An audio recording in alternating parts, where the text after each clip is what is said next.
Hey everyone, it's Dr. Danielle Clark. You are here with Onwards. I am coming to you live 1 p.m. Pacific, 4 p.m. Eastern Standard Time on the Win-Win Women Network.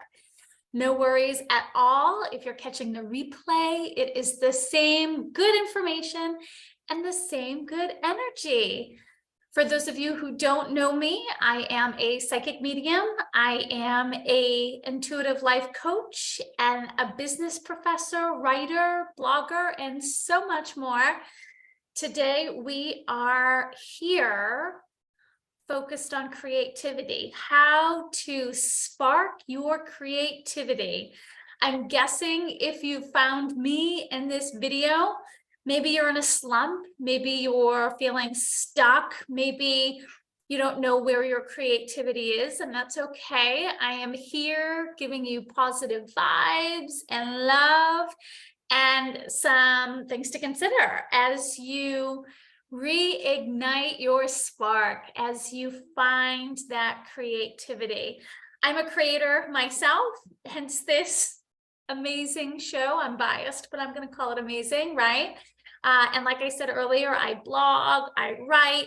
There's so many avenues where I create, and I know what it feels like to have that block. I know sometimes it's scary, right? Sometimes we're like, is it coming back? Have I lost my mojo? I can assure you it's coming back. You haven't lost anything.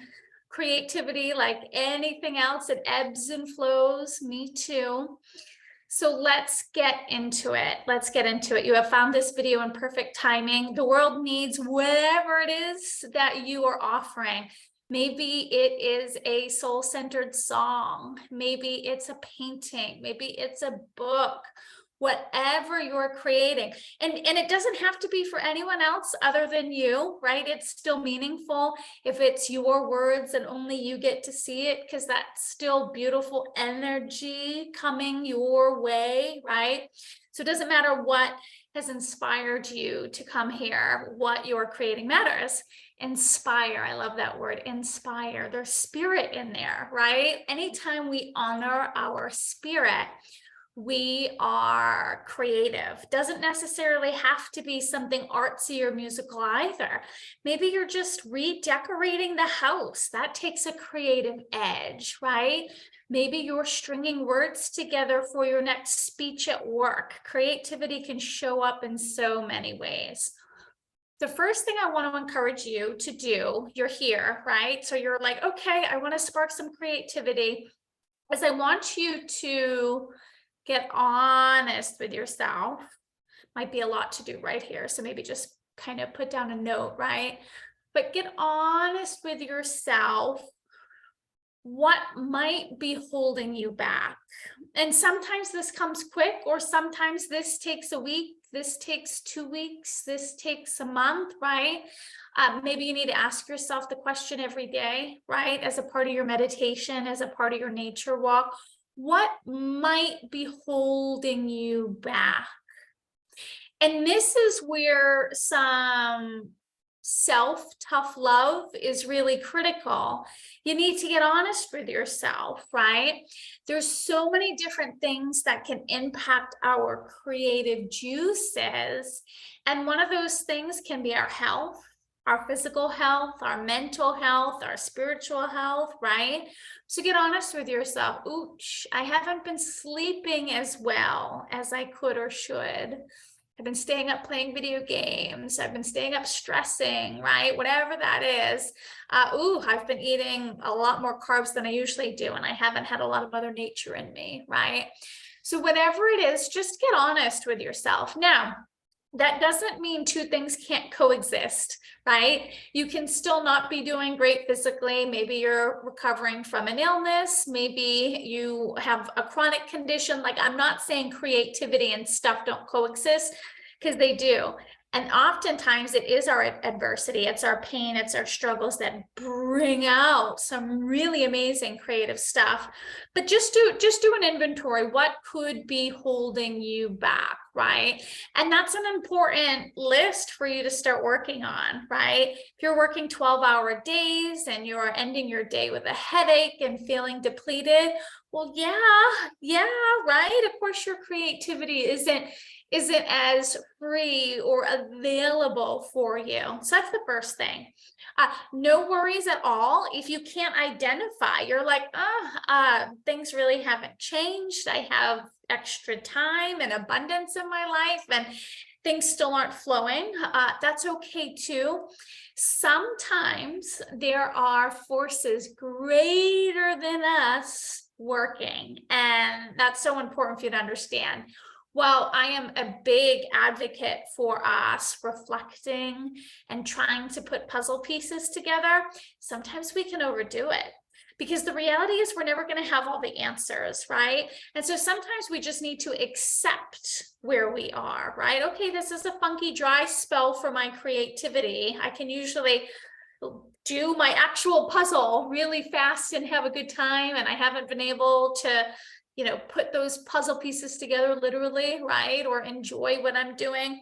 So sometimes analyzing and reflecting is good. And then also sometimes it's like, let me just accept where I am. So that's really important too, because again, it might just be an energy wave that's meant for you to be a little more still, for you to hibernate a little more, for you to shift and focus your attention on something else. The worst thing we can do as creators is add extra onto us, right? So don't kind of stress out and say, well, my creativity's gone, and then say, well, what am I going to do? What am I going to do? You're just going to add negative energy, right? More anxiety, more depression, more feeling of stuckness. So just be really cautious of that. I'm sure you've heard this. We are who we spend our time with. We are, I'd say, maybe the 3, 4, 5 people we spend time with.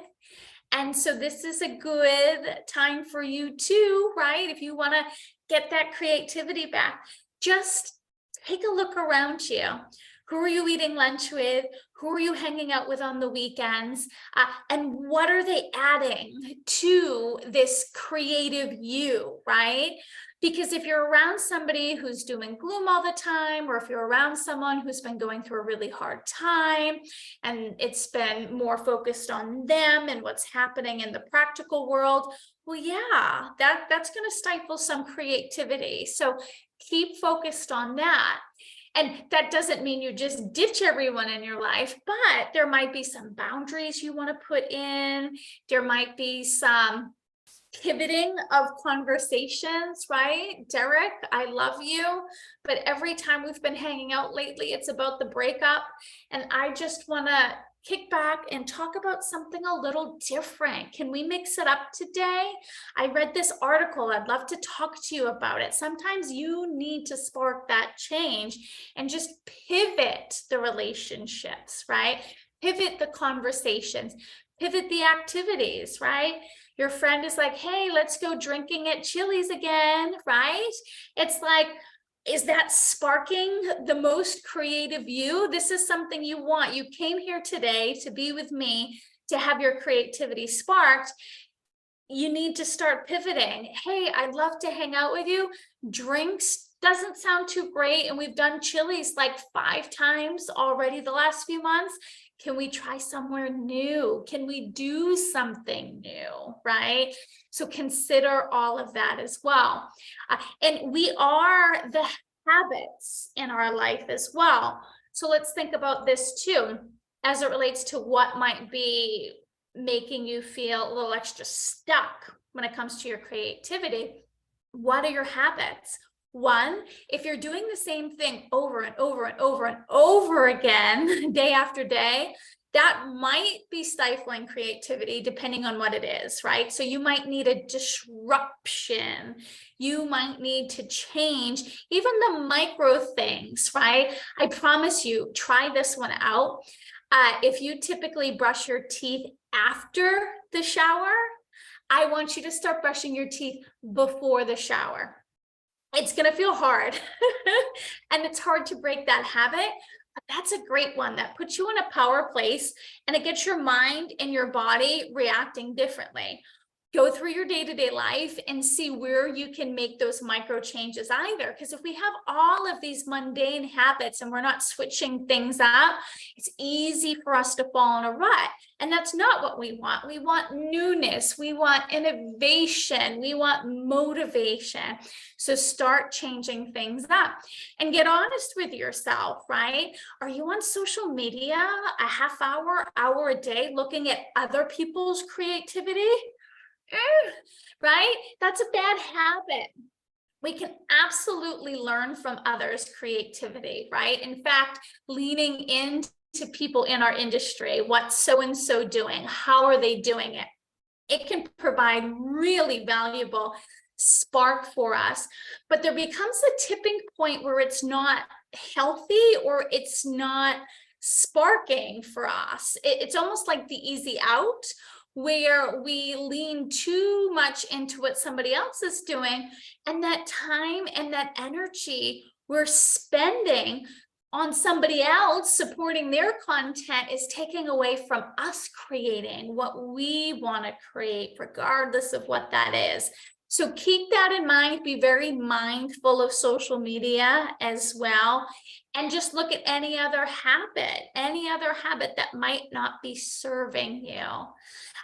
One of the fallacies about creativity is that everything needs to be perfect. I fall trapped to this all the time as a writer, and I have broken it over the last few years, but every now and then it still comes back. I'm like, okay, I need the perfect tea latte, and I need the perfect space, and I need the perfect lighting for me to write my best. No, I don't. No, I don't. That's a limiting belief that I have put into my mind. And it gives me an excuse. It gives me an easy way out. So if I don't have the perfect tea latte and if I don't have the perfect lighting, then I don't do the writing. And it gives me an easy blame. Well, I didn't have the latte, or I didn't have the lighting. Or another lie I tell myself is, I can only sit down and write this if I have 2 hours of quiet time. I need 2 hours of quiet time to do this. Does that sound familiar? It's a lie. It's a lie. Get honest to yourself with the limiting beliefs and the lies that you're spinning yourself. I don't need a 2-hour block to write. I love a 2-hour block to write, especially when nobody's home and it's nice and quiet here and I don't have to worry about disruption, but I don't need it. 10 minutes of writing, 15 minutes of writing, that still gets me closer and closer to my writing goals. So I encourage you to, right? This tough love, this self-tough love, ask yourself, okay, where am I lying to myself? Where am I putting limiting beliefs in play? Where am I almost self-sabotaging, making my creativity too big of a thing where I'm actually not doing it, and we need to strip those. So keep that in mind too. What I would say, you're here, you want your mojo, you want your creativity, start pondering. I love that word, ponder. Spend some time pondering questions like, what if? What if? What would I do? How cool would it be if, like, fill in those blanks and just start thinking. Fun questions that we used to ask ourselves when we were little kids. What would you do if you won the lottery and you had $1 million? Ask yourself that and give yourself time to just get dreaming with it. What would you do? What would you buy? What would you experience? How would it feel, right? Anytime we can get into our imagination, that's a really beautiful place for our creativity too. It's my belief that creativity really comes in where we need it to when we're in flow. And flow feels different for everyone. For me, flow feels almost like when I'm taking a shower. I'm here, but not quite here. I tend to enjoy the water on my skin. My mind's not as active, and good ideas just come in. Good feelings just come in, right? I haven't let stress or self-bullying and judgment get in my way. I'm just showering. And that's where you want to be to get into flow too. How you can get into flow is really unique. Some people like a little music to just kind of get them out of their head a little bit. Some people like some movement, right? Walking in nature. Some need something a little bigger, right? A salsa dance class, maybe a Zumba class. So figure out what you need to be in flow and make that a priority. And if you're here listening and you're like, I don't know what I need to be in flow, that's okay. Again, we're not judging. We're not adding additional pressure or negative energy to ourselves, right? Just experiment. What do you need to flow? A warm tea does. Like, there's something extra special about a warm tea. It tends to calm me, right? That's something else that helps me get into flow. So experiment with that for sure. A lot of times we are not as creative as our soul wants us to be because we're letting our mind run the show. And this is critical too, where we can get out of flow if our mind is playing with us too much. When I write, here's the process that I use. So my blogs, and if you're not on my blog, please subscribe. It's drdanielleclark.com. It's Onwards the blog. I send out personal stories, usually twice a month with a writing prompt and affirmation. And it's all about healing conversations to get you unstuck. Very similar to the experience here with the show. And I'd love to have you a part of the community. So what I typically do is I have a little notepad on my phone, and as something hits me and inspiration hits me for a potential blog idea, I write it down immediately. This is key too. When something is hot, right? Like when you have a good idea, do not lose it. Don't say, oh, I'll remember it, because there's a really good chance you won't. You need to be honest with these inspirational sparks coming your way. Don't just let them, don't let them go, right? Keep voice notes, keep, a notepad, like whatever you need to do. Just start writing the song. Once you get a little pitch, whatever it is, don't let it go. So I just go about my daily life. When I get a hit for a potential blog, I just write down a quick potential title, maybe a quick potential storyline, like whatever that is. Most times when it hits, I'm actually not able to write right then and there. It's usually like I'm driving, right? Or, I'm working, like all of a sudden just something hits me, but I just can't, invest an hour to write. So I then kind of log my writing ideas. I usually have like 5 or 10 on this, on my notepad on my phone. And then when I make the space to write my blogs, I then intuitively look at the topics and I'm like, what do I want to write right now? What feels good to me right now? And then I'll see what I'm drawn to, and then I'll write that way. And so I think that's really important for you to consider too. Don't lose your magic when it comes, right? And if you do have the ability to act on it, right? Like act on it immediately. If not, take a note so that way you can get yourself back there. Getting yourself back there is so important. And with creativity, sometimes some structure is really good. So like I told you, my structure, if you will, create a structure for yourself. There's this limiting belief that structure is the exact opposite of creativity. No way. Structure sometimes gives us the space to be creative. A paint night is a perfect example, right? paint nights are so popular because it's giving millions and millions and millions of people the structure, right, to be creative, the accountability, and the resources, right? Who has paint at home? Not a lot of people, not unless you're here painting, right? So think about that too. How can you give yourself some honest structure so that way it becomes easier for you to create whatever it is that you're creating, right? So, think about that too. I'd also encourage you to, how do I want to word this? I would encourage you to, I guess I'd say, create in spaces that you're not trying to re-energize. So for example, if you're a writer like me and you're here watching this and you're like, I've lost some of my writing spark lately. Some of the good ideas aren't coming, or when I write a piece, it's taking me twice as longer. What I want you to consider, where can you be creative, not in the writing space?